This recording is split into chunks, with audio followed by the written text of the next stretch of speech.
Ma'am இப்போ second recipe என்ன செய்ய திணை போறோம்? பணியாரம்மா.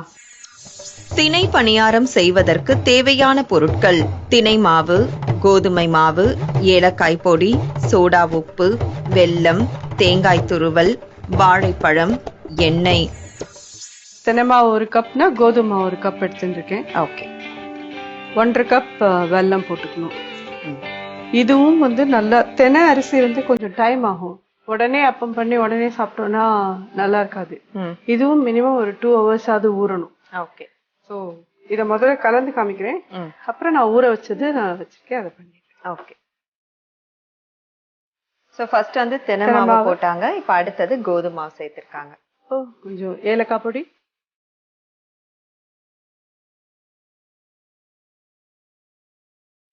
கொஞ்சம் சோடாப்பு,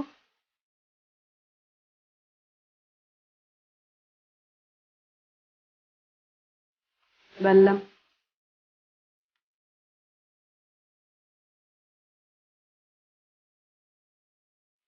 இது 1 கப் அது 1 கப் போட்டா 1.5 கப் கிட்ட வெல்லம் பொடி பண்ணி போட்டுடணும். இல்ல வெல்லம் குப்பை இருக்குன்ற மாதிரி தோணுச்சுன்னா வெல்லத்தை கரைச்சிட்டு வெறும் இந்த வடிகட்டி விடும். தேங்காய்,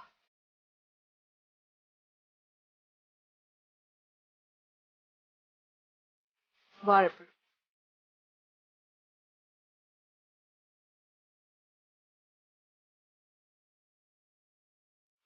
தண்ணி கொடுங்க.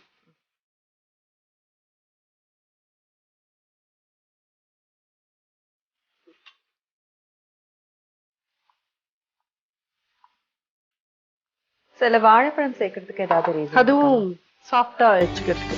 தினை மாவுலாம் கொஞ்சம் உங்களுக்கு ரஃபா தான் இருக்கும். ஆனா டேஸ்ட் வைஸ் அது ரொம்ப நல்லா இருக்கும். தினை உங்களுக்கு நார்மல் ரைஸோட அது இன்னும் நல்லா இருக்கும். பட் அந்த ரஃப்னஸ் குறைக்கிறதுக்கோசரம் வாழைப்பழம். இல்லாட்டாலுமே பணியாரத்துல வாழைப்பழம் போட்டு பண்ணா அது நல்லா ஜோரா இருக்கும். ஸோ இது இப்போ ஊற வைக்கலாம். ஸோ இந்த தினை பணியாரத்துக்கு தேவையான மாவு வகைகள், அதுக்கு தேவையான பொருட்கள் எல்லாம் சேர்த்து ஊற வச்சிருக்காங்க. இது எவ்வளவு நேரம் ஊறணுங்க? இது மினிமம் ஒரு 2 hours ஆவது ஊறினாதான் நல்லா வரும். ஓகே. நான் கலந்து வச்சிருக்கிறத வச்சு நான் இப்போ பண்ணி காமிக்கிறேன். ஓகே. அடுப்பை பற்ற வைக்கிறேன். Okay ma'am.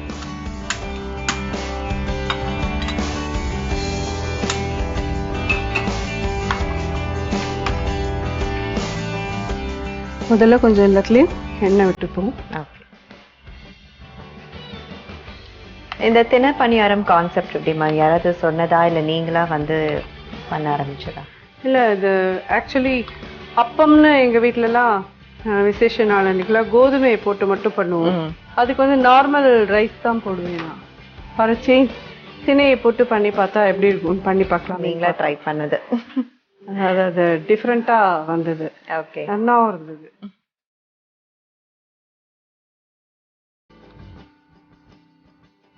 ஸோ அதுலேயும் திணை நம்ம அப்படியே சாப்பிட்றதுக்கும் இந்த மாதிரி ஸ்வீட்டா ஒரு பணியாரம் மாதிரி செஞ்சு சாப்பிட்றதுக்கும் நல்லா இருக்கும்.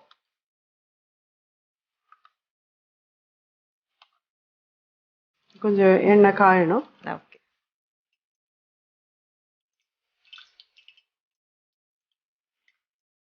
இதில் விடலாமா?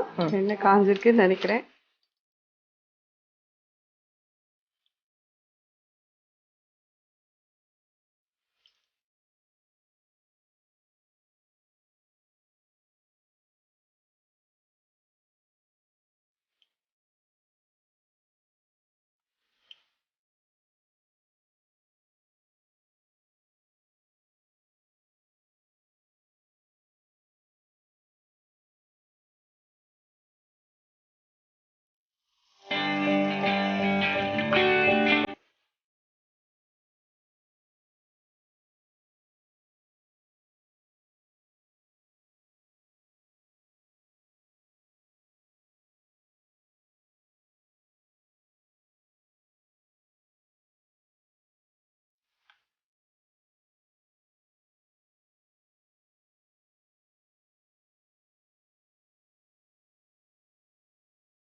திணை பணியாரம்.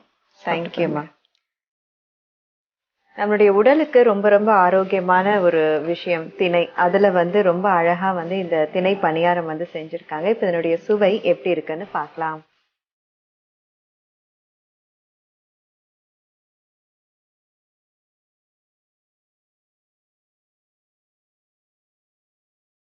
சான்ஸே இல்ல மேம், அட்டகாசமா இருக்கு.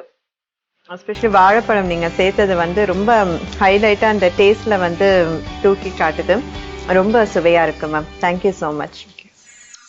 திணை பணியாரம் செய்யும் முறை: ஒரு பாத்திரத்தில் திணை மாவு, கோதுமை மாவு, ஏலக்காய் பொடி, சோடா உப்பு, வெல்லம், தேங்காய் துருவல், வாழைப்பழம், சிறிது அளவு தண்ணீர் ஊற்றி பணியார மாவு பதத்திற்கு பிசைய வேண்டும். பணியார பதத்திற்கு வந்ததும் அடுப்பில் பணியார சட்டியை வைத்து அதில் சிறிது எண்ணெய் தடவி அதில் பணியார மாவை ஊற்றி வேக வைத்து எடுத்தால் இனிப்பான திணை பணியாரம் ரெடி. சரி நேர்களே, சோ இன்றைக்கு நம்முடைய எபிசோட்ல திருமதி யோகாம்பாள் சுந்தர் அவர்கள் அற்புதமான ரெசிபிஸ் நமக்காக செய்து காட்டினாங்க. கட்டாயமா நீங்களும் இதை ட்ரை பண்ணி பாருங்க. மீண்டும் அடுத்த நிகழ்ச்சியில் உங்கள் அனைவரையும் சந்திக்கிறேன். நன்றி, வணக்கம்.